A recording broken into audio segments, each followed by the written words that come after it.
Hi, everybody. It's Money Mondays. I have a very special guest.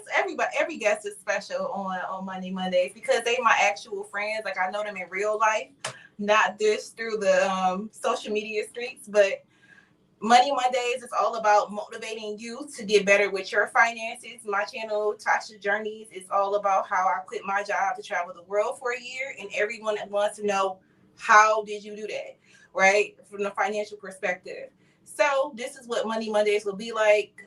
Be about to give you insight into my money mindset with my money friends, which is where I have Eddie on, Mr. Northington. Say Yes. hi to the people. Hey, people, and that is Mr. Northington. If you're nasty, Oh Lord. So we are going to be on for the next hour talking about Eddie's entrepreneurial journey. So if you are watching the replay, let us know any questions you have in the replay chat. And if you're joining live, say hi to us in the comments. We'd like to know who's on watching. And any questions you have as we're talking about his story, ask them. Ask anything. You can ask us please. anything. Don't mean we Yeah. gonna answer them, but go ahead. Look, people may get a little too personal. Be like, wait, why are you asking that? But before I get into all of that, let me tell you about Eddie. Eddie and his wife, they're based in Metro Detroit, and they are the entrepreneurial dream team. They own real estate in Detroit, in the actual city of Detroit. So we're gonna talk about that in a minute. What's that like being a landlord in Detroit? And they own a home healthcare business. And they started both these businesses completely like from the bottom. They didn't like fall into no inheritance or anything like that. So this is why I'm so happy to have Eddie on to talk about his journey. And him and his wife, he's one half of Partners in Time. They have a emotional literacy um, YouTube and Okay. Instagram to give tips for couples on how to be emotionally literate. And what I am so happy about is Eddie is now sharing his financial wisdom with everyone through Higher Money. Yeah, I'm like, finally. you got to start talking to the people. All right, so go Yeah. ahead, Eddie. Yeah, man. So it is an honor, Tasha, to be here. Um, I've like always like admired your journey, like especially Thank with you. how consistent you are with like the social media. Like that is something to aspire to be like. Like that's I'm trying to be in my bag now. Like I got to get like Tasha on the social media tip. So, but it's good to be here because like I love just helping people change their lives, and just giving practical information and just like teaching people. Like that's what I love to do. So this is so dope. I appreciate it. No, you're welcome. You're welcome. Hey, Tyrone. Glad to see you on. So we already welcomed you. So let's briefly give us an overview of your entrepreneurial journey. Like, give us a little insight to both businesses and all of that stuff.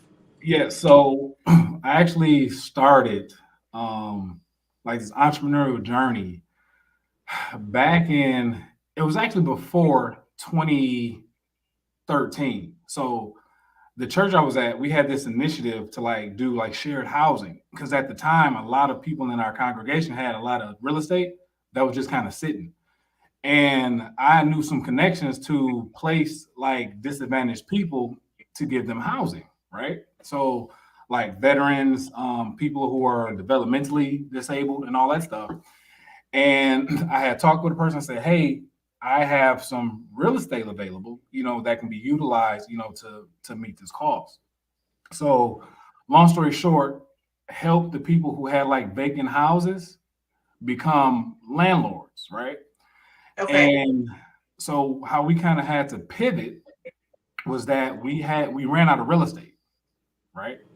So we were like, okay, we're gonna make a business model that doesn't rely on the real estate part of the healthcare, but the people part of the healthcare. So we decided to start dispatching caregivers to their personal homes because we ran out of real estate on the other end.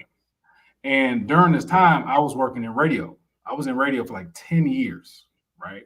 Okay, wait. I gotta hop in for a second. So, because Yeah, you said a whole lot. So, you were placing people into vacant homes. Did you own these vacant homes at this point? I didn't. I mean, they were vacant, but I was saying, did you have real estate yet at this point, or you started with placing people? None. None. So all the houses were other people's. Okay. Yeah. So it was none of, we own no real Okay. estate at this point, right? But yeah, just like helping people utilize at that time, the houses were liabilities to these people. They were just paying taxes. And we got the work did on them, and then we just turned them into assets. So and that's how Okay. we got to that, like kind of got our bearings doing that part. And then we pivoted when we ran into because we didn't own any real estate. Everybody else had the real estate. And then people weren't just going out buying houses. So we had to kind of pivot and say, hey, this if we do it this way, the dispatching of caregivers, we won't have to rely on our own real estate. We can just help them in their real estate. Okay. So that was the first aha was dispatching Yep. um with healthcare. Yep. So you mentioned you were in radio.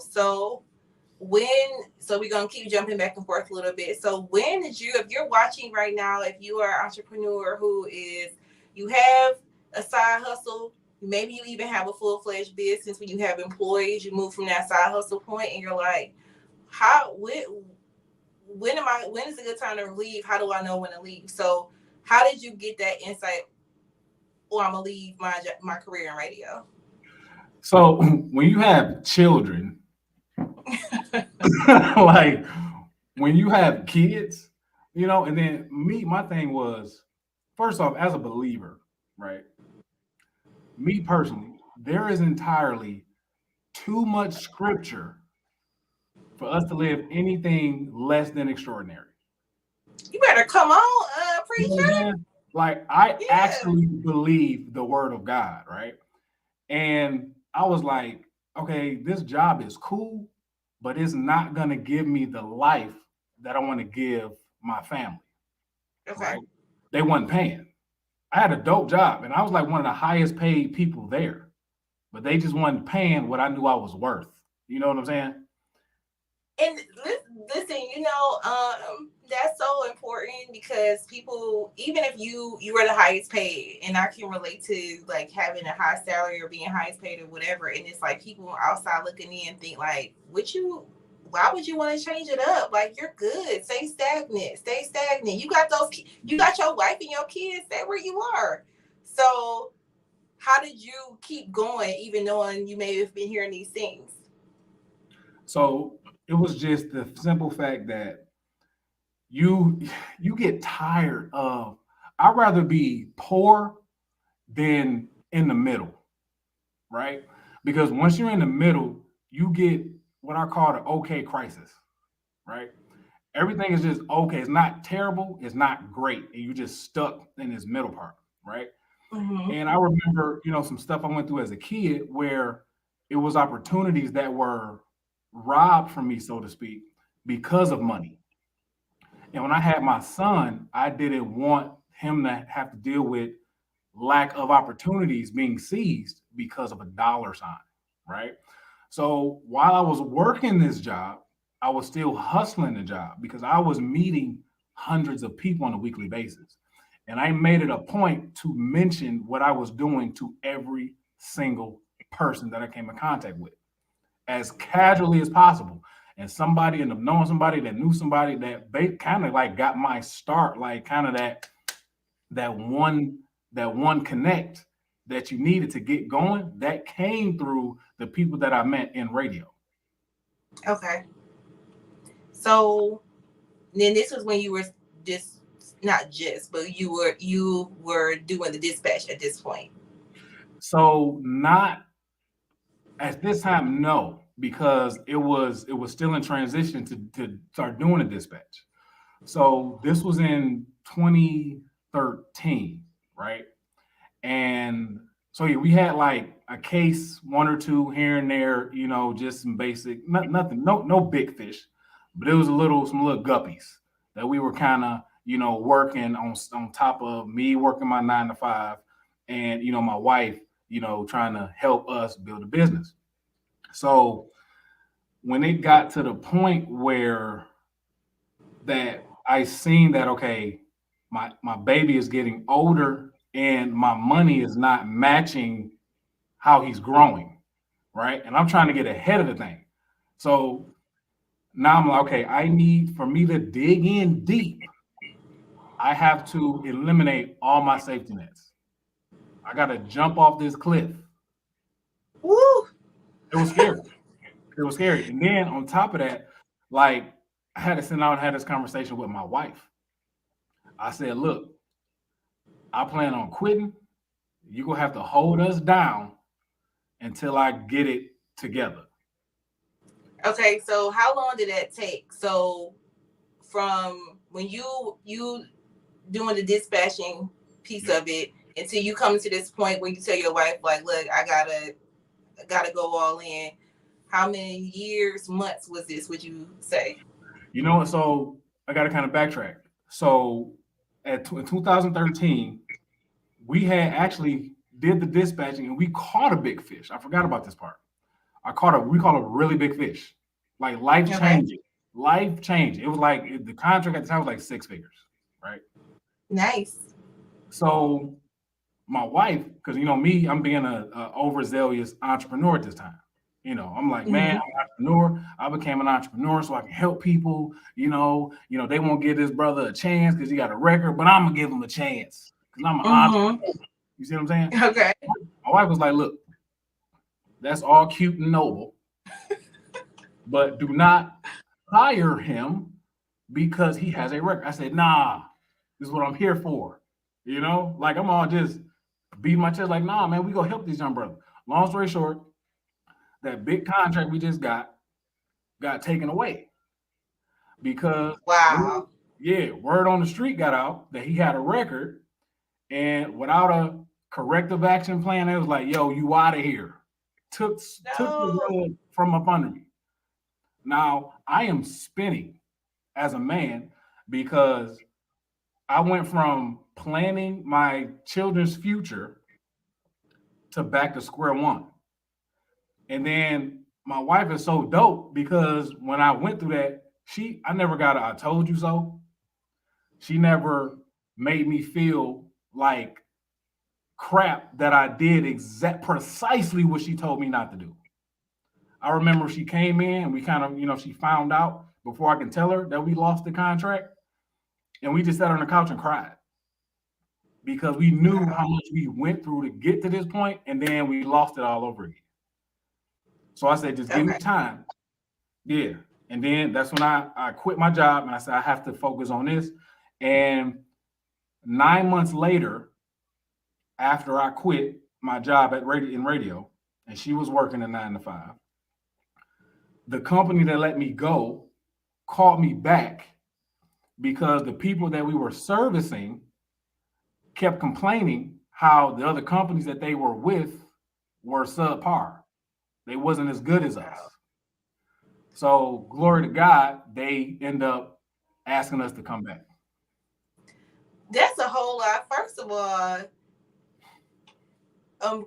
amazing, not even a shout out, but amazing wife. Kudos to your wife. And that's why y'all partners in time, to let people know how to be emotionally literate. I love that tag phrase. So again, partners in time, they're on Instagram and on YouTube with their platform.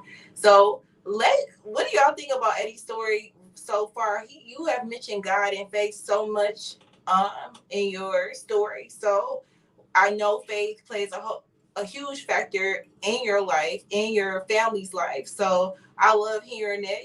No, faith brought me here. Yeah. The dispatch service, you helping somebody end up having you lose everything, but it came full circle because you got it back. Crazy, right? That's Crazy. crazy.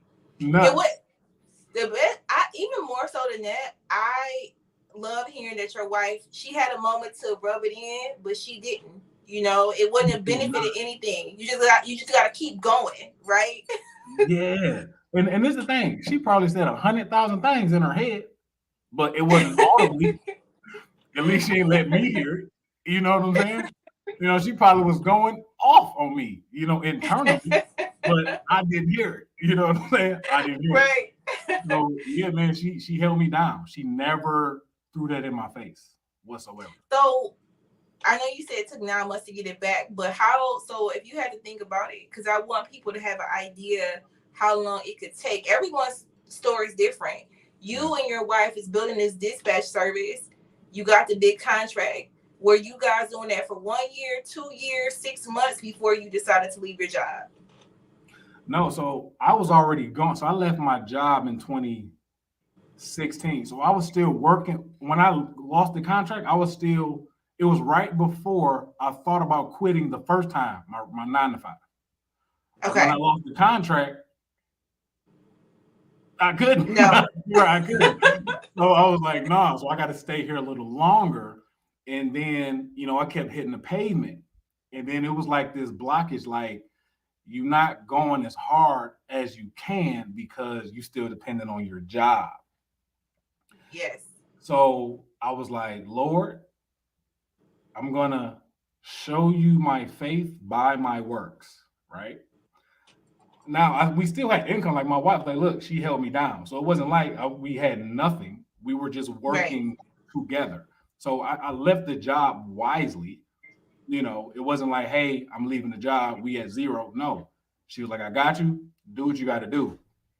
So from that point, because we started in 2013, right? So that's when you first started everything with Yes, so 2013. And when did you quit? I quit my job 2016. Oh, so 3 2016. years.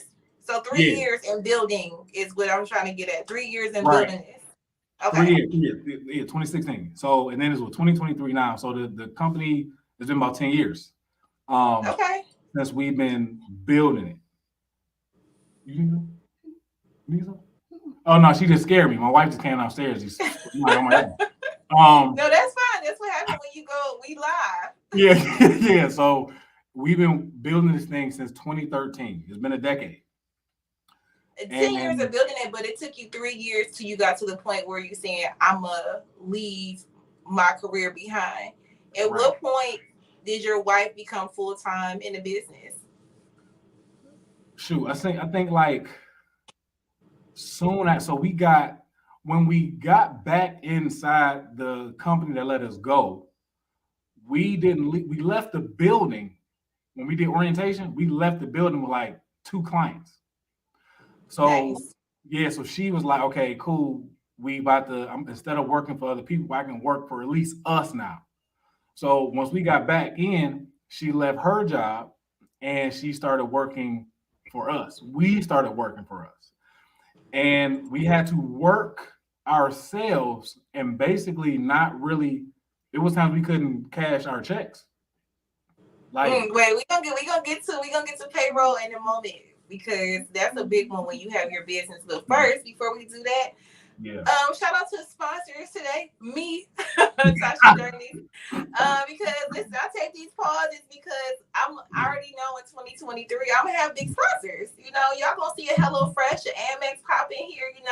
But right now it's Exactly. booktasha.com. Right now it's booktasha.com. So I get a lot of questions in my DMs on, what did you exactly do? And I have these lives, and I'm like, y'all can watch it there for free. But if you want one-on-one financial coaching for improving your credit, how to get started with investing, all of that, I am a licensed CPA in the state of Michigan. So if you want that one-on-one financial consult, go ahead and go to booktasha.com. Or if you're watching this and you're like, you talk about travel all the time, how did you get the courage? I need somebody to hold my hand with planning solo travel. Go ahead, it's all there on tasha.com. So we're gonna go back to that. And then if you're joining, if you're coming to the live, make sure you're hitting the like button. And if you're not subscribed to this channel, go ahead and hit that subscribe button. It helped me out. It don't cost you anything, but it helps me hit my goal. We on the go to 1,000 right now. We only a couple hundred away. So go ahead and hit that subscribe button if you're not subscribed. So you already jumping ahead of me with this one about payroll and all of this stuff. So I want to just go back for a minute. You have this, before we get to the side hustle, the business, you have this company where you're dispatching people into homes, right? Mm-hmm. So is home health care? Is this like home health care aids? Like, give a little bit more insight to that, because you're saying dispatching. People may be watching like, wait, what exactly do you do? So yeah, basically just sending home health aides into the home. So like nothing field. So like no doctors, no nurses, just strictly home health aides.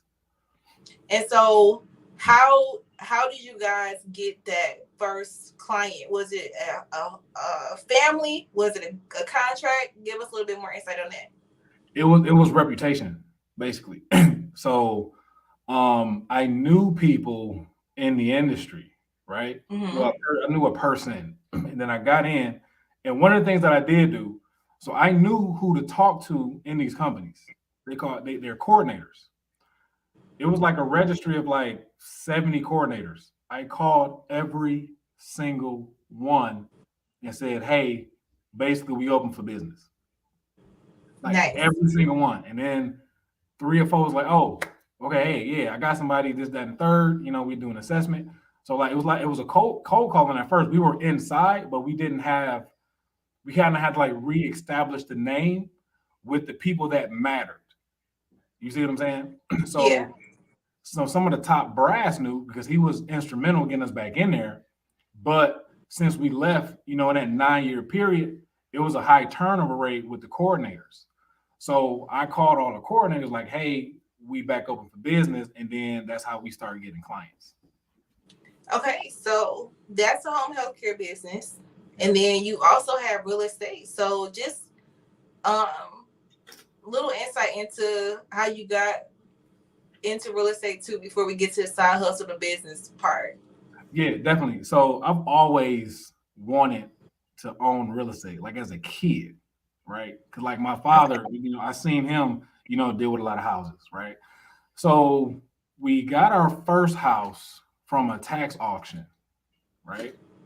Bought that house for $6,000. That was, I think it was in 2012, I think, right? So around the same time that we started the healthcare. Actually, no, year after that. Bought the house for $6,000, right? And 8 years later, the house was appraised at like $100,000. Right? Wow. Nuts, right? Listen. So talk about appreciation. Right, appreciation. Who? You know what I'm saying? And then the year prior, I'm like, okay, I'm going to commit myself in learning about money, right? So I went to the seminar. You know, you gotta invest in education. Like you have to pay. Everything is not a scam. Okay, like pay some money to get educated. So I paid some money, got educated. You want to say something? Wait, so before we get into that, how did you find the source to get paid? Because I have a belief in you don't know what you don't know. So if you don't know anything about financial literacy, you don't know if you're getting scammed. So how did you, decide how to get started with that? So basically it's like, what is the most money you're willing to lose? You see what I'm saying? Look at some webinars, look at some seminars, and see how much it costs. And be like, hey, I can afford to take this L. At least I'm putting the first foot forward to try to learn something. So I looked up. You know, I went to one, it was cool, and I went there. And they told me about, a HELOC, home equity line of credit, right? So I'm like, dang, let me see what's up with that. Because, like, I've been owning my house almost a decade. Let me see what's up. So, again, the house appraised to $100,000, $90,000. And I took a HELOC out on my house. And I took that money and I bought 3 more houses. It's some static on your end. HELOC. Like, I'm gonna pull you out. Is that So better? Eddie's okay. I was like I was meeting you out to get that because it was like a ruffling. So you back, Yeah, okay? that was my son playing with Legos. Okay. I'm like, Like, I was like trying to ignore it, but I'm like, okay, it's getting louder and yeah, louder. 'cause So I'm like I hearing it. gotta I'm try to like, get off dang, the is these screen. like disruptive? Clearly, okay. Um, so I took a HELOC out and I bought three more houses, and then um, got them rented, renovated them, got them rented, and cash flow was very good. But I didn't blow it. I was like, okay, we're gonna keep accumulating, and then we bought another one, and then another one, and then another one. So we just kept reinvesting that money. But the initial seed was I took the money out of my house because it was just dead money at that point, and I took it and I flipped it and just Oh, rinse and repeat. so with the you went to the seminar, you found out about HELOCs, you took it out. So you already had owned the property at this point when you went to the financial seminar. Yes, because I remember I bought my house from the tax auction like 8 years ago. Okay. Yeah. So when when we talking about, I'm trying to just give perspective of all the things you had going on at one time, not the years, but like all this stuff. So you had your full-time job, you had the dispatch, Yeah. and then at some point in the year you buying properties too, or did you start buying properties after you left your career? So where Oh, did the properties it come was into play? after. Yeah, so it was after. So once we started working full time in our business, so the thing was, I'm traumatized from the last time. This could be Mm-hmm. gone tomorrow. So I'm like, we need to at least match our income from this with something else. We got to diversify, right? So that was the fire. Like, look, things are going well with this, but we have to switch hands too because we know all Mm-hmm. well one thing can happen and it can be poof gone, right? So diversifying was very very important with us because of the trauma that we went through before. No, that makes sense, right? You lose a contract, you Man. that wake you up and make you want to be like, wait, do I really have faith? Then what did I do wrong? You know what I Right, mean? yeah, Like definitely. Yeah. that faith get tested. So you got, so this is what the thing is. You were able to do more once you left at 9 to 5. Extremely. So much And more. then also too, because this is one thing that frustrates me with entrepreneurs when they talk about their entrepreneurial journey. You were very clear in sharing you had a spouse that was still working full time um, in the business. Well, Yeah. not in the business. She was still working full time on W-2. Um, were you both? Was she still work when you bought the first property Hmm. together? Not the one from the auction, but when you got the HELOC, as far as that goes, Hmm. was she full time in the business or Full time still working business. her W-2? Yeah, full time business. So So both of y'all were Full full time in the time and business. then was able to create this extra thing. So that's the thing. That's one key takeaway is like once you walk away from get out your routine and really take a big leap of faith, this is what could happen, right? It could go the other way too. God could be trying to teach you a lesson, but we gotta Yeah, keep it real on that. But absolutely. what my frustration is, I would say this. So a few years ago, before I decided to quit my job and travel full time, I was going to different conferences and you see people talking and they did this and they do that. And it's like, I get frustrated when people are married and then they're saying they're a full time entrepreneur, right? But then you still have a spouse who has W-2 income, right? So Yeah, to me, it's kind of like you're not all in, you're not. right? But then you're on the platform telling us, entrepreneur this, and it's like, but you still on your spouse's health insurance. Like, how did you get this health insurance? Like that's what makes me, that was frustrating to me. And this is why I wanted to have you on to Yeah, give insight into like, look, me and my wife are both full time in our business. And if one spouse is still working full time in the W-2, I'm not taking away anything from that. yeah. But just be mindful of how you talk about it on your platform, like you all in, but you also have Right. this. It's another level of security. You can get fired from your job any day. Yeah. Of having that spouse and they're their 401k growing there. You know what I mean? You have another safety net, is my point, when you're not all in together. Yeah, so we just went all in completely. And that's the thing. When we were all in, we worked for free from our business just to raise capital so that at one point we can hire people, right? It was months we couldn't cash checks. Months just so that we can pay insurance, we can pay the bills of the business. It was months. Like checks about to expire because we couldn't cash it because all the money that's in the account is to keep the business running. So just because we was working full time doesn't mean okay we can run it up at the store. We was raising capital. We were being our own um, venture capitalists at that point. So you mentioned, y'all at this point you had business insurance on this stuff. So at what point did it go from a side hustle to a business in your mind? What was that big switch? Like, oh, this is a real business, not just a side hustle. Yeah. So the difference is we are so consumed and obsessed with hustles, right? A hustle is something you have to be present at in order to make money. A business is something that you don't have to be at to make money. Like a business, you should be making money in your sleep with a business. You see what I'm saying? So Mm, and then this is like recent for us. It stopped being a hustle like maybe last year. okay. Okay. You know what I'm saying? So we raised enough capital. And the thing that I prayed about, I say, okay, I don't want to grow fast. I want to grow right. Right. So Yes. you see what I'm saying? Because like we Hmm. couldn't keep up with the velocity, so we had to go like a step at a time. So we'd get a client, we'd work with that client for like a month and a half. Okay, cool. We can hire somebody to work this person. It's enough money here to float payroll for 2 or 3 months.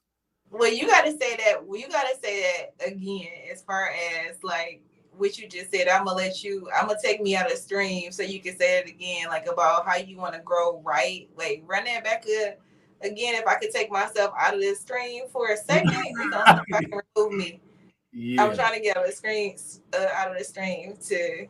I can't, but go ahead and say it again. yeah. So like our prayer was, we want to grow right and not fast, because growing fast puts a huge demand on your overhead.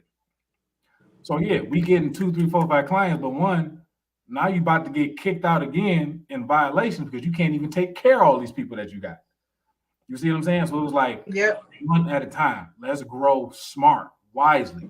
Cool. We get 1 or 2 here. I'll work one. You'll work one.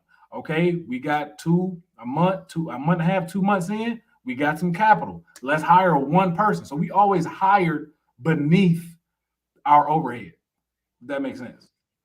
Yeah, and because if you hire over there, you're gonna not have True. no money. So Yeah. how for that, that's so important too, because I know for me it's hiring contractors 1099, Yep. and then I had a point where I had a contract come in. I'm like, okay, I gotta have W-2 employees, and then that contract I got that hot shout out to COVID for when I was having my big growth year with financial garden. It was like screw no. Right. So I was going through that process of like, ooh, I'm gonna have W-2 employees. I'm about to have to try to make payroll. So at what point were you like, oh wow, this is real, not from the standpoint of raising capital and being able to not actively work, but like, what was it like hiring that first employee? I should rephrase it. Um, it was excruciating because you can't play with their money. Like we didn't play so much with ours. We like, yo, like this, we're really in here because they not go care about like, yo, I don't care what you got going on personally, brother. I'm working. I need my money, right? So it was frightening. It was frightening. Every payroll, I'm sweating bullets. Like, okay, I see what's in there, but shoot, X, Y, and Z coming up. You know what I'm saying? And then the crazy part, we got hit with this one time. Somebody cashed a check late, and it was Oh no. I was like, oh my God, where did this come from? Who is this? Right? And thank God I had some in the reserves, some overdraft protection, right? And the overdraft took care of me. But I'm like, who is cashing checks 2, 3 weeks later? Look, you like cash that check on time. Dude, I woke up, so you check your phone, you get notifications. I said, overdraft. I said, Lord, Jesus, what's going on? I said, what's happening? I said, like, what is going on? Somebody cashed a check 2 weeks later. Because that's how tight it was at first. It was So, tight, man. so as far as, because with me, my background is accounting, so that piece is comes natural to me with different stuff I have going on. Mm-hmm. How was that part? Like, did you ever hire a bookkeeper? When did you say, like, okay, I got to get a CPA, I need tax help? At what point? Was it year 1, 2, 3? When you got the IRS audit letter? I don't know that. I'm just showing that out there. No, we ain't got that yet. Because, like, the one thing I am good at, I'm good at spending the money and paying taxes. I'm good at spending. I'm good at that, right? Okay. So I actually just hired because I was doing like my own bookkeeping. Because we were manageable. So I just hired a bookkeeper like 3 years ago. Nice. So that's always a common question too, because some people are like, I need a CPA, right? I'm like, no, you need a strong bookkeeper. If some people just listen, math is not their ministry, it overwhelms them. I'm like, you don't, in my opinion, when you first starting off, you just need a strong bookkeeper in the business. If you don't know how to run QuickBooks, so if you are starting your business, let us know in the comments, like any of your pain points, whether it's bookkeeping, if you have insurance, right? You mentioned insurance before, which I'm gonna come back to, but thankfully you were able to manage bookkeeping. Even though people were surprised you cashed your checks, you was able to manage it on your own. So that's good. Yeah, because it's like because you do your math and you're like, cool, I know what needs to come out. I know the cash requirement, and you just write that off, but you don't take in consideration time. You thinking everybody cashing their check at the same time. But right. No, like it take 1 penny to overdraft. Right. You know what I'm saying? I'm like, oh my God. So, but no, I did the bookkeeping myself just until like three years ago. I just hired a bookkeeper. Because the thing is, you have to find ways to spend money. Because like last year, I had a fat tax bill last year. I'm like, oh my gosh, like I ain't appreciate it. So I was like, okay, I need to find smart ways to spend this money, right? Right. And then so we're structured as an S corp, and as you know, whatever the S corp got left over, it rolls over to you personally as an individual. Mm-hmm. So we was kind of top heavy, and then that came and hit me, and I had a nice little tax bill, and I was like, okay, I need to find other ways to spend money to help, help the business. So I got a bookkeeper and other little stuff to, keep everything going. Yeah. And I'm saying, like, when people first start off, if you have big money coming in, that's a whole different thing. Usually when people start off, they have like 1 or 2 clients. It's very, very small. It's not a huge thing.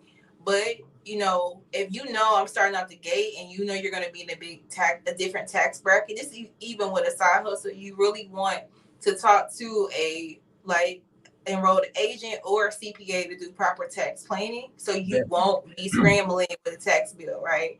Yep. So one thing for me, maybe I do a lot on Insta, whatever, but if you have effective tax planning, like that could be better than having a high paying W-2 job, because it's all in the tax code, right? So one thing for me, I did proper tax planning before leaving. That had a lot to do with why I was able to quit and just kind of do whatever I wanted for a year. So One thing you mentioned, insurance. Having insurance for your business, being home health care. I'm sure you can get away without having insurance in certain businesses and kind of like see what happens, but you gotta have insurance for home health care. So when you first started off, how did you get started with that? How many different insurances did you have to have? Like, so you need workers' comp, and you need professional and general liability, right? Mm-hmm. So starting off, it was just me and my wife. So the insurance was pretty cheap because it's just us, and because it's based off how much you're generating in payroll. At that time, payroll was nothing, you know. So starting off is very affordable if it's just you or just two other people. But as you scale and get bigger, that insurance get bigger. So all we needed was workers' comp insurance if somebody get hurt, general liability and professional liability. And then you make sure you got the right coverages, 1 million, 3 million, 1,000,005, whatever. And because they're gonna make sure you got that because it's a high liability industry. You need that to get going. They won't even let you in the gate without making sure you have the right insurances. And they want you to put them as an additional insured. So if something lapses or get canceled, the agency gets notified. So you Yeah. can't kind of skate by like, oh, I'm about to float this month. Like, no, we see that your insurance got lapsed. Immediately. Yeah, Look, immediately. immediately. Yeah, yeah. So you can't finesse that. How do you prepare for retirement being a business owner? Like, do you have traditional 401k set up for you and your wife or employees, or are you going another route? So we are at retirement, right? Ooh, We have you ain't wait to executed. 65. Yeah, no, you don't have to. So like we executed. So my thing is this, man. Retirement is not this mythical creature that's made up of millions of dollars. It is not that. It is simply having passive income, money you don't have to work for to pay your bills. Now, having a lifestyle in retirement is different, but retirement is just having assets pay your bills for you. You don't have to work to pay your bills. That's retirement. We don't got to do that. No, and last week I had my friend Jackie on. Hey Jackie, you here? Um, she was saying like we have to get out of this like retirement. It's not in age. It's like it's you know what I mean. It's not as far as like it's not this number you have to hit. You can't hit retirement till you 70. It's like It's math. no, retirement is where you get your whatever number you set for yourself and you hit that goal. That's retirement. It's not an age. It's not. It's not. It is strictly financial. It is math. Do you have more money coming in than what's going out? Can you pay your bills without having to punch a clock? That's all it is. And And as then you're coming, go ahead. sorry, I was saying as you're coming in, you saying hi everyone who's joining. Make sure you hit that like button. But go ahead, sorry. Yeah. So, but yeah, it's just math, man. So the thing is that you just have to see one, what are your necessities? I'm not talking about Netflix. I'm not talking about, the Gucci bags. I'm not talking about all that. What do you need to survive? Right. And you put that number and you create a passive income stream to meet that number. And I gave an example to one of my clients. I was like, dude, it is easier for a person working at McDonald's to retire than a brain surgeon. He was Mm-hmm. like, what are you talking about? I said, dude, think about it. Brain surgeon probably making 400,000 a year. Homie at McDonald's probably making 25, 30,000, right? He only got to make up 3,000 a month. The brain surgeon, he got to make up 40,000 a month in passive income. So with low key, the less money you make, the easier it is for you to retire. I get what you're saying with that. It's all I think it's from a perspective of more money, more problems. It could be easier, but just having your basic needs met at that low income level, that survival level, that's a little bit different. But I do get what you're getting at as far as that lifestyle compensation, right? Yeah, It's right, a total exactly. different thing because I think when you are a high net worth individual, you have a lot more leverage to pull than when you listen. I was at McDonald's for 7 years, and Yeah. woo, child, listen. Yeah, man. Just to get the Yeah, smell out your pores is an experience. But no, but in all seriousness, I get what you're saying, right? Like yeah, it's more money, more problems when you are high net worth, you are high paying, you have a lot more. It's like it's not life or death to have that boat, but that's what you're accustomed to, right? The exactly. maintenance on the house, the maintenance on the summer, like it's more expenses at that level. When you are in survival mode, you don't have that many expenses, and you can Right. kind of I get exactly what you're saying with that. I always tell people echoing what you and Jackie are saying, is not a certain amount of numbers. You don't have, if you Google what do I need to retire, some arbitrary number is going to come up. Right. It's really getting a hold of your finances now and see how much you're actually spending. Yep. And health as such is the biggest expense when it comes to retirement. Yep. What does that look like for you? Will you be only relying on the state at that point? You know what I mean? Do you need to consider relocating out the U.S.? That's because honestly, no, seriously, these are real questions. That's why I left. Like, well, I'll be back. But one of the reasons why I don't ever at this point in my life plan on permanently living back in the United States is because the cost of healthcare is it's outrageous, and it can kill your net worth. You know what I mean? Like, yeah, it can kill. You could be worth $1 million on paper. You an entrepreneur without the right insurance, you get cancer or something, it wipes you out. You know what I mean? Yep, out of there. So yeah, and that's another thing with having to spend money. So like our insurance is through our company.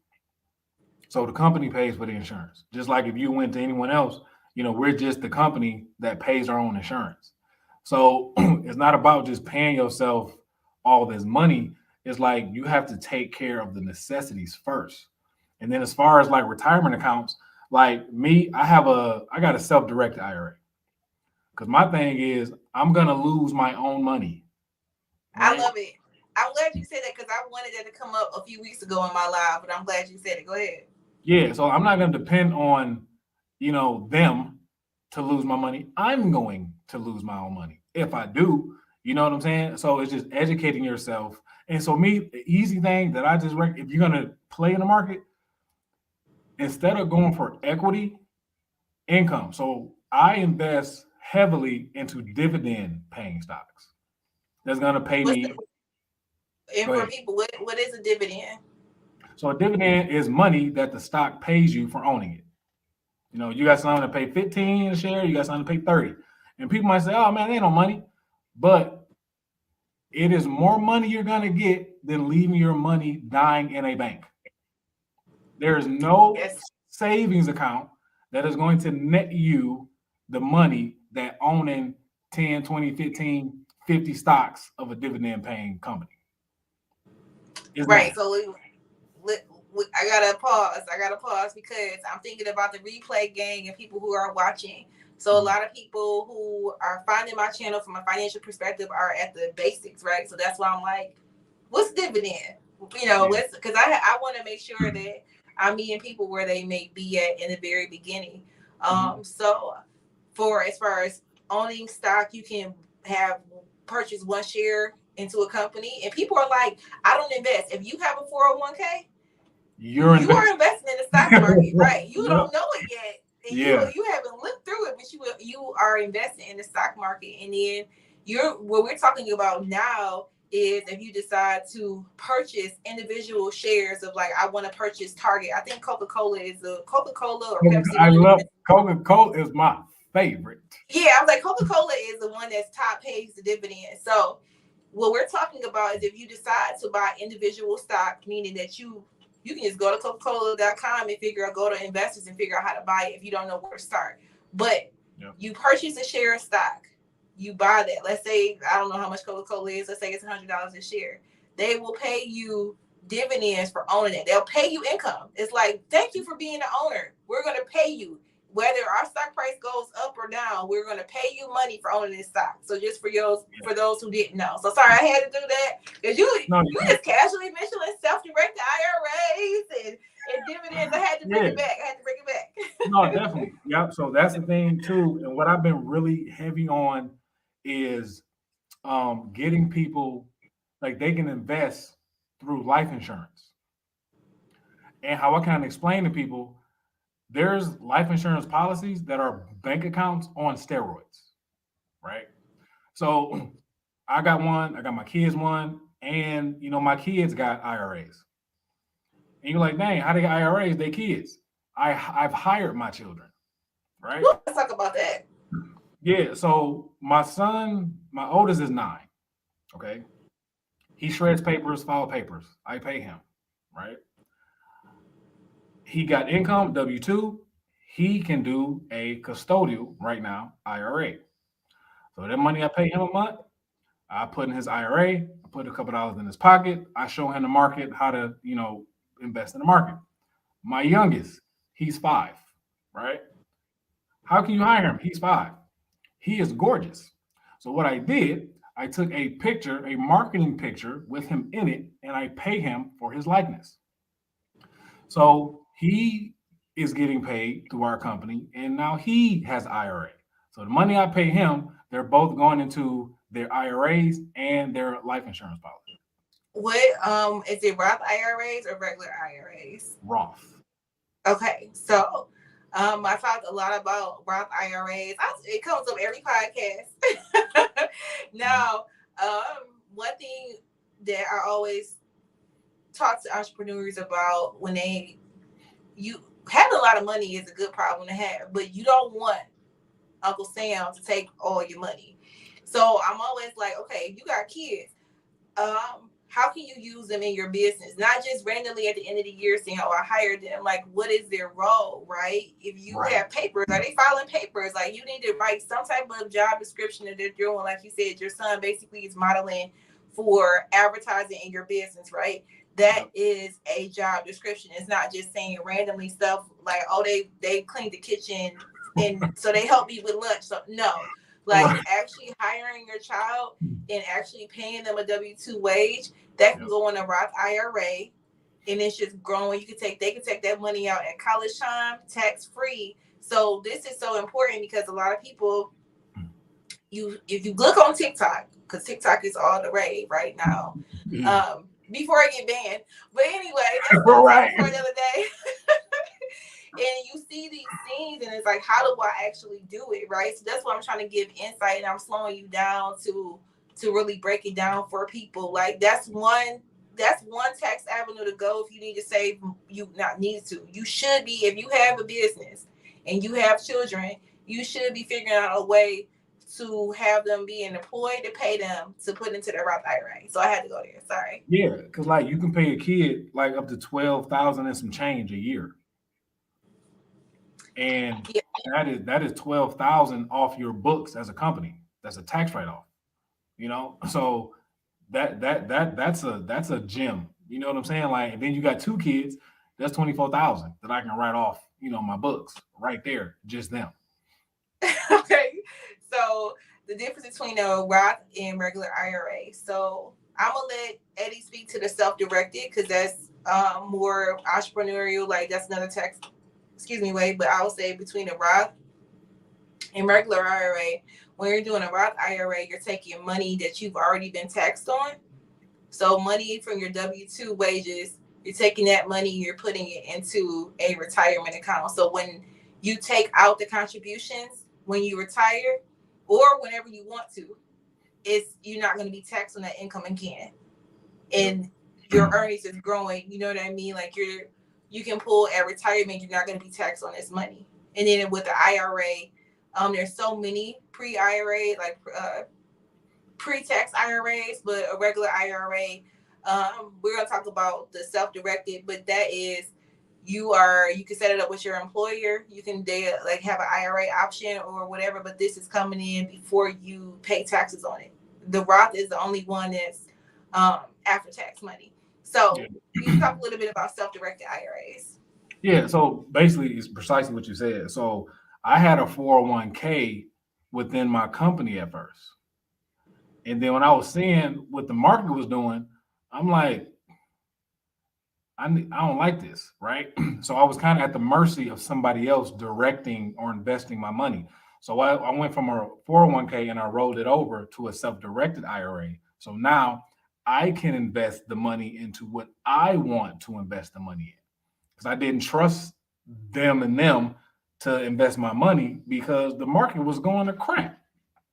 And I was educating myself in the market. And I'm like, dang, it's just easy stuff that I can do, easy investments that I can get into to at least, create some more income for myself. So yeah, that's the thing. Self-directed IRA, you invest in what you want to invest in. So that's why I like it. Because in 2020, when stuff was going to crap, I said, no, nah, if I'm gonna lose some money, I'm gonna do it. I'm gonna lose it myself. And that's when I switched over to a self-directed IRA. Okay, I wanted to have you zoom out. I wanted to zoom out for a second so I could drink this water without having it on camera. But uh, so hopefully let us know if that answered your question. And then SEP IRAs is something I also wanted to mention is for if you're an entrepreneur to have that money. Do you have SEP or are you just doing self-directed? Just self-directed right now. Yeah. Okay. So there's so many IRAs. We playing the alphabet soup over here. Right. But it's important to know these things. There's limits with the Roth IRA. After a certain age, you can invest more than if you were. I think if you're before 55, you can only invest so much in a Roth versus if you are after the age of 55. But I'm going off the top of my head. Right now, the limit, if I'm not mistaken, is like $6,000 a year. Yeah. Right now. Like that's the most my kids can invest in one is like 6,000. I started at the beginning of the year, and then to do automatic coming out, and I just kind of forget about it. But I want to go back to a few things. So you had said about. So thank you for answering that question on IRAs. Do you believe is passive income a myth? Is it a such thing as passive income besides dividends? Now, I believe stock market dividends, all of that stuff. Is passive income a myth? No, it is not. Okay. Passive income is a whole vibe. like the fact that you can have money coming to you that you don't have to work for, right? And so me personally, a lot of my passive income, not my business has become passive, like up until just like last year, right? We're not as hands-on. We do little clerical stuff, on a weekly basis. Like, I can't tell you last time we might work, man, between 2 and 10 hours, depending on the circumstances, a week, as far as dealing with that. Because when you got systems in place, you don't have to work so much. The systems are working for you, right? So, but my favorite passive income stream is real estate. It is beautiful. It is magnificent. We got different opinions. I'm gonna let you finish your thought. Oh my God. I'm in love with passive income from rental properties. Like, I will marry it. I will marry passive income from real estate. Right? Like, so this is the thing, because I already know where you're going. The landlord part, right? You already know this one. I hit you up the most for. This one I hit you up. Hey, Eddie, I need somebody over here. You know somebody. My contractor flaking on me. Eddie, you know somebody That's why I'm like, come on. I'm gonna let you get your thought out. Finish your passive rant. Let me get you in the stream by yourself. So to answer your thing about as far as landlord, like, so this is the thing. The biggest thing, you have to find the right team to be managing your properties, right? You have to.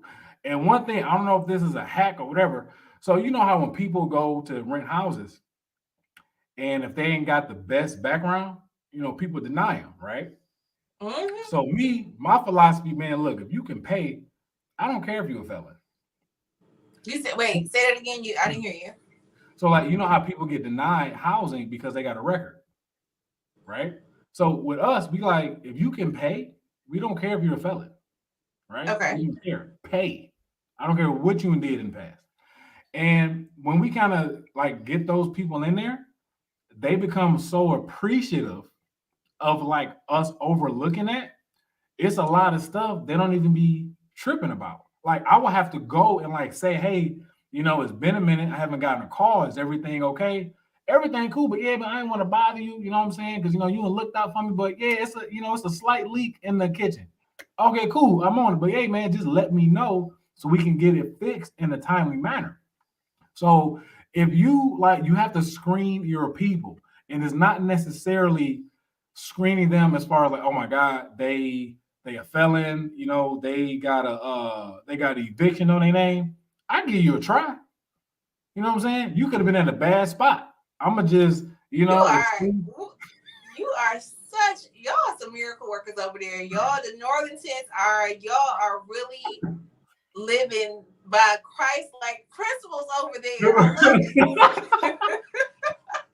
and like it's been working, man. Like we don't get bothered. We gotta like, hey, make sure that they cool. And then too, around the holiday, we waive December rent. So we won't even take rent in Look, December. I don't want none of my tenants watching this. Y'all waving rent. Let me when I come back to Michigan, I'm about to stay at one of y'all rental properties. Wave rent for me. But no, those blessings come back to you. I'm joking, but go ahead. I'm gonna stop cutting Yeah, you off.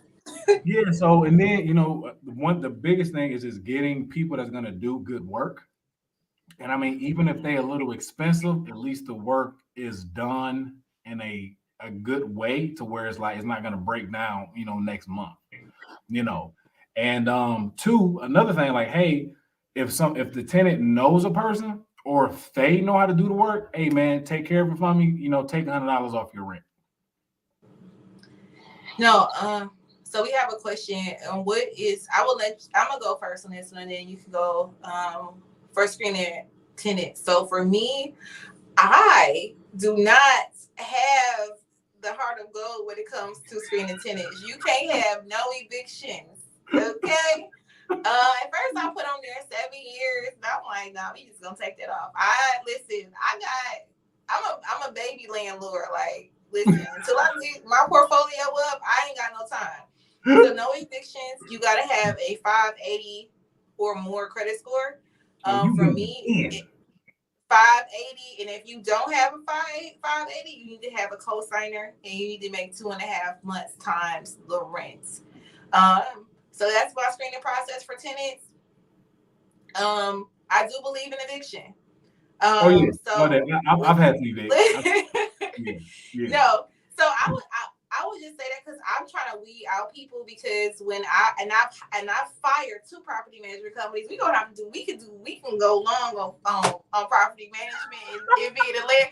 So listen, Eddie, you gotta be on next week, because my friend Rochelle, she's a broker, and so she's who got me into in real estate. So we gonna have a really good Oh, sweet, conversation. But sweet. um those are my 3 things. The credit score, I definitely do a credit check, and I don't want any evictions. And then the criminal passing, I look at, it's not a huge deterrent factor, just depending on what it was. But those are mine. So go ahead, Eddie. Really, man, like no real screening process. I ain't gonna hold you up. But what I will do, Excuse me, say it like, again. I only have like really have a screening process. Like real talk. I'm dead serious.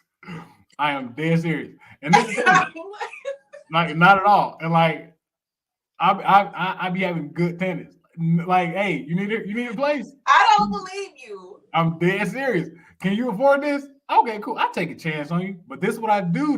This is what I do. Wait, you don't verify income? Nah, nah, Eddie, listen, you've been nah. doing this longer than me, so let me not. Maybe I can learn something. I don't You see, listen. me, I don't see me I doing all can that. tell. So like the thing is, I I don't do it on paper. I like, hey man, like where you work at this and the third. It's more of a conversation than on paper, right? Okay. Yeah, and what I do is that I do a month to month lease, right? So if I do a month to month, and if I don't like your payment schedule, I can just choose not to renew the monthly lease. Listen, you left that part out. You Yeah, left so that. yeah, it's monthly. But if I don't like your payment pattern, hey, everything was cool, but I'm not gonna renew the lease for this month. So this, and here's the thing too. All jokes aside, you've been doing real estate for years, right? So like now when I look at it, so I've been doing it for 5 years now, and you have I think double the time amount that I have. I'm calling on you for resources for contractors. So Mhm.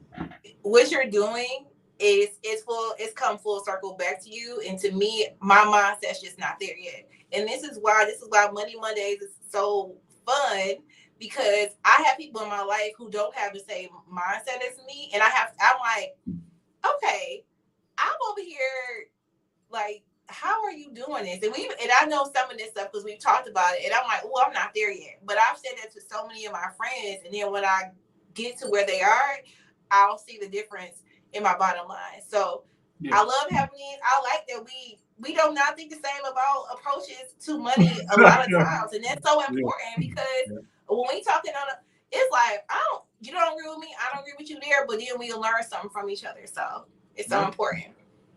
Yeah. So you got any properties in Warren? I don't. Listen, this is my auntie. Hey, Sharon. She would I have known don't you got yet. any properties. I don't yet.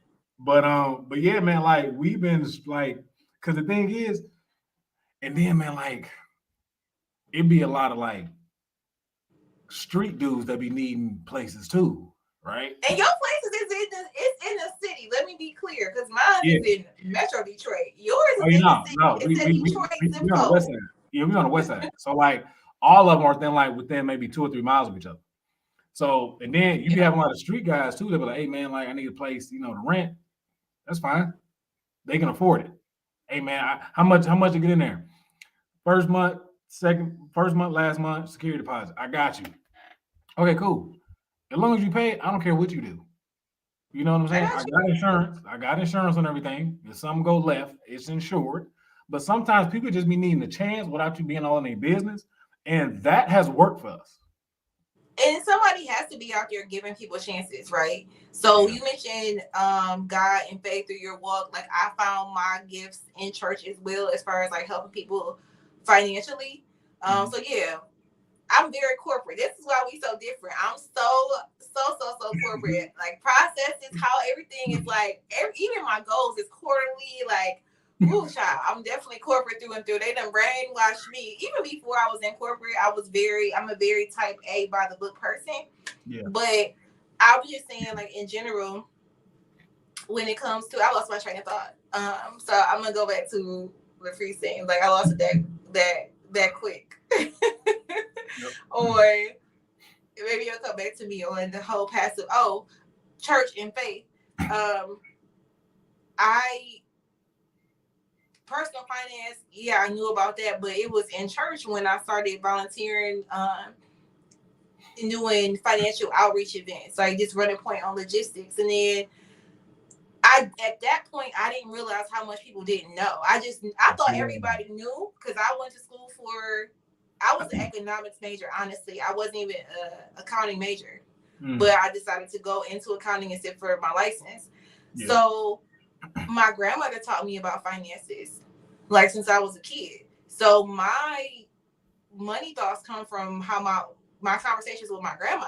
So in my head, I'm thinking everybody knows this. And so when we were doing stuff at church, I had the honor of working with Glenda Bridgeforth. She is one of the OGs in the Black financial literacy space. It's trendy now with social media. This is before social media. This is when it was just Oprah. And then you had Steve Harvey.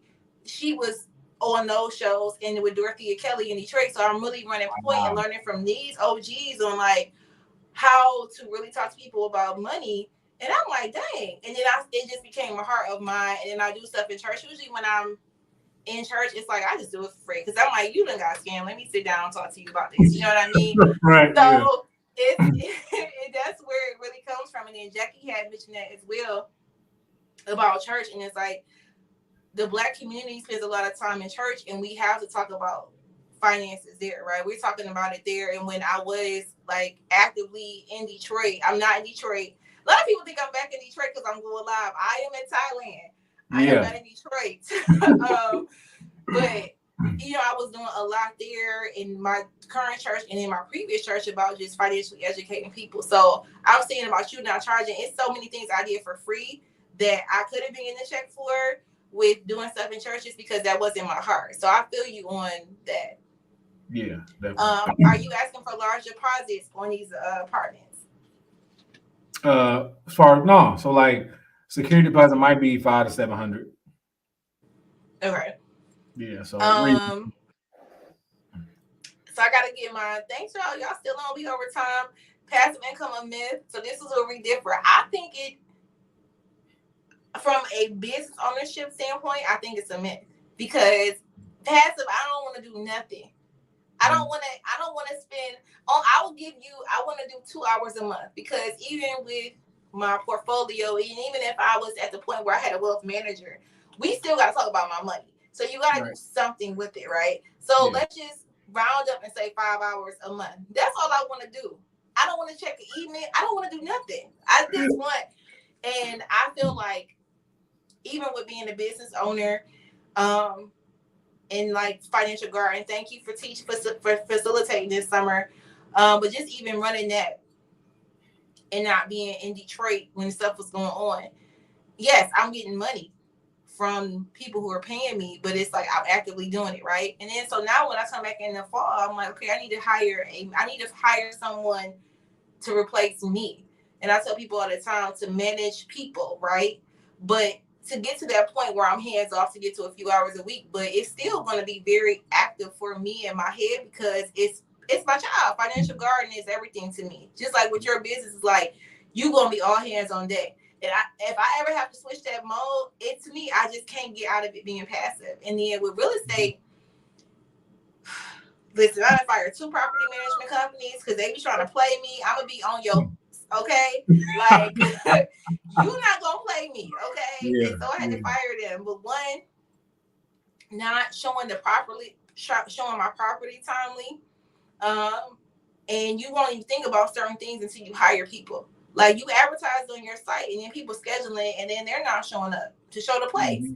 because Yeah. they, you know what I mean. They have other stuff going on, and then yeah, I'm getting my rent. And then when I did hire, I did get my rent, but when I went through a process of getting my house appraised, one of my properties appraised, I should say, I wanted to talk to the tenant, so I get the property management. I'm like, hey, give me their information because I'm like, hey, I got an appraiser coming. Like, can y'all just make sure it look nice? Because you know how it is when you get your property appraised.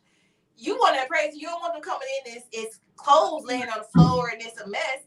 Yep. And they were really good tenants. And they were like, I'm so glad I talked to you. Your property management company is absolute trash. They don't fix it. It was just like paying their rent all the time on time. Oh, So I wow. got to see trends that I got to see they communicating with the property management company not responding. Yeah, I'm getting my rent every month.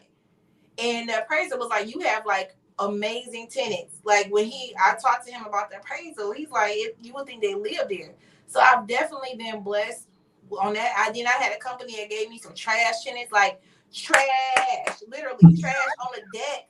I'm like, I'm not about to get rats in my like. So listen, I'm yelling because I'm getting passionate because these people. You gotta find you some Uncle Rufuses. Listen, so okay, let me get off my soapbox, but that's why I feel like even with passive income to me is a myth right now in my mindset because even when you hire the people, whatever, even the CEO of a company, you're not passive. I got to be a board member of my company, then it'll be passive. How long Right. does it take you to evict? I thank God I have not had to evict anyone. Have you had to evict someone? If so, how long did it take? Yeah. So they was out within a month. Okay. Yeah, they was out within a month. So they first like they tried to send like these like fake emails from like lawyers, right? And then it was kind of messed up, man, because the girl so the girl actually worked for us, right? Okay.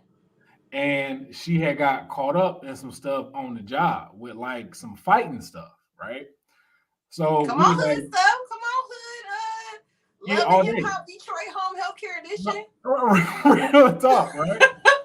We was like, look, man, we're gonna just move you. So, because she was a manager, we was like, look, you can't manage over here because you being investigated. So so you to keep your pay, we're gonna move you to another house to be the manager over here, right? Mm-hmm. So, do you want to be the manager over here, or do you want to, switch to an hourly employee until stuff over? So she didn't choose to keep her management position, right?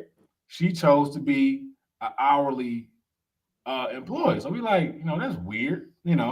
So basically, she took it personal with us because she was being investigated for her, getting into the altercation. So when we sent the letter like, hey, it's coming up on a year, um, pay your rent to renew, the lease, or you can leave, within 30 days.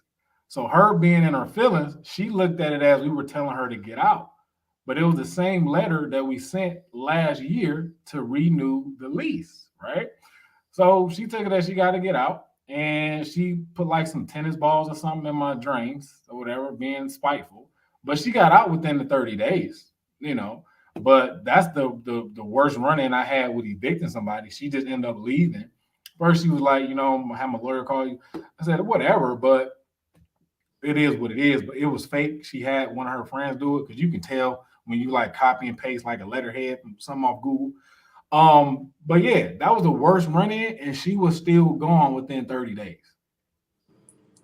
Um, that's amazing because I'm in some Facebook groups. I am in Detroit real estate investor. Like some of these stories, I just be in there for entertainment because I'm like, woo, Yeah, I've Lord, heard some it's these crazy stuff. I just thank horror God I ain't stories. been there. Yeah, man. Yeah, but so Sharon, you're saying you are amazing 90 days and now 30. I'm thinking, I'm not sure was that related to like the eviction process, but I think it I'm was me. Yeah. the eviction. 90 days Wow. during COVID. I've been seeing longer than that, like depending on what district you are in when it Well, you know comes what? to Yeah, I take that back. So she just ended up leaving. So it wasn't like actually eviction process. She just ended up leaving herself. I want to clarify. okay. Yeah, that's what it But was. listen, this is the thing. Even with all that, you haven't had to go through the formal process. So there's some listen, it's some method to what I consider madness. It's working for you, and you haven't gone through an eviction process, and you hear that, and then when you're going, okay, eviction, um, you're going through, you getting your rent paid, you know what I mean, and you're like, listen, I'll take a chance on you. You can, and I get what you're saying. You can get a feel from people when you have a conversation. And that's why I went to screening my tenants. And I was nervous about doing that because I'm like, I don't want to be involved. And then my friend Rachel was like, no, screen your own tenants, even if you hire a property management company. And she right, because I'm like, you over here playing. I know you lying. I'm not gonna say that to them, but you can just get a feeling. And then you know what too? So all my properties are owned, right? So I don't got any mortgages on nothing. So as far as like the pressure on getting the rent is not It's as right because everything is owned. I don't got to pay a mortgage next month. You see what I'm saying? So yes, that helps too with like being as flippant as I am with getting people in there because it's free and clear. You see what I'm saying? And yeah. then I can Okay, pay taxes off my income. I'm glad you only had one in 15 years, Tyrone. Like, cause woo. But yeah, that definitely make a difference. And for me, I do have mortgages on mine, right? So it's like, listen, I need my this money. mortgage got to get paid. This taxes Right. got to get paid. This insurance got Yeah. to get paid. Yeah. Like, you know what I'm saying? And I got some ways to go before it's paid off. I got 15-year mortgages on them, and can't remember when I had it, do the math, but um, I know for me, when I'm free and clear, the mortgage is gonna be a whole different mindset for me, like with those houses. But Yeah. even right now, I don't consider that income, even though it's positive cash flow with them. It's like I'm not taking from it. I'm just gonna keep reinvesting just because it's like it's a mortgage on them. You get what I'm saying? So in my mind, it's like if you have moments when you don't have a tenant or whatever, it's a gap. I gotta pay it. So it's like I just don't see that as a cash Right. flow for me yet. It can be. It's a part of my net worth, but I don't have to pull from it Yep. just yet. All right, So I so mean, we are at this over point, I time. mean, passive Go income ahead. is a passive income is relative. Yeah, listen, I only have one. I only see one, and then some dividends. Any business until I sell it. Even when I get to the point of managing people who can get some levels in my business, I still am like, this is gonna be active. Even with me not teaching in the classroom, even with me not doing it, Yeah. I will say this: I'm working on a passive um, income stream for my business, right? So selling a product You know what I mean? You put that on automate, that's passive. So I have had that. So there's different. Listen, we gotta come back and talk about having different streams of income in your business. We need to have a real estate. I want to have a real estate roundup with you and Rochelle. We can really get it here because y'all have more similar mindsets than me, and I'm over here like I'm not doing that. Yeah, let's do it. I'm down. So let people know where they can find you on these social media streets. Yep. So Instagram is at hire_money. That is at hire_money on Instagram. At partners_the letter N_time, both on Instagram, and hire money on Facebook. Send me a DM, comment. Let's talk about some money and get retired in your 30s. Listen, everybody on here is not a millennial, Eddie. We got some seasoned people on here. They may just want to talk to you. Hey, you know what? And then too, like, yeah, because we can talk about like annuities. You up on annuities? Yeah, like we talk. Listen, we gotta talk about annuities. We gotta talk about life insurance because me and you differ on so many of these things. So it'll make for a great conversation. But yes, we've talked about annuities, gold. We gonna talk about a lot of stuff. Yep. But this is how hire your money. Search that on just how I put it on there on Instagram, and then I'm gonna post the other one for you, Partners in Time, so people can see the exact thing. So thank y'all so much for watching. I'm gonna see if there's any last minute comments coming in. It's always like somewhat of a delay. So both of this is the other Instagram account to follow. Thank you for tuning in. You is real late to the party, Tanya. That's my mama. I gotta mess with her. But you know, I thought she looked familiar. I'm like, when I seen her pop in, I'm like, I think I know who that is. Yeah, that's what mama popping in late. But next Monday is going to be real estate. Eddie, I'm going to be looking for you in the comments because Rochelle will be on. For, if you know someone who's looking to buy a house, should I buy a house in this market? All of that because COVID done shook up a lot of stuff. And so Rochelle is a real estate broker in Atlanta. So we'll be... Look, you living your best life, but we don't care. We do not care. Right, she's living. Okay. All right, mama. Listen, we always me and my mama be joking. I'm like, she my manager for social media. She be out here sharing my link. I'm like, Mom, stop spamming my family and friends. Like they enjoying. She be like, I gotta get them all. She my social media manager. Hey, that's what my wife was doing. She was like, I've been blowing social media up about this. She was like, I've been telling people to Tasha page. Look at you on there. I'm like, you are a Proverbs 31. Proverbs 31 woman. Listen, we gotta have our support system. So all right, man. Eddie gonna be back on next month. I'm just gonna put that out there. We gotta figure out a time because we already over and there's still people leaving comments. But I gotta go to the gym, y'all. It's morning for me. So let me. Yes, we both listen. You go to the gym in there at night, and I'm gonna go to the gym in the morning and give me some food. All right, thank you so much for coming on, and I'll see y'all next Monday at 7:30 p.m. Right. Bye. Appreciate y'all. Peace. Holla.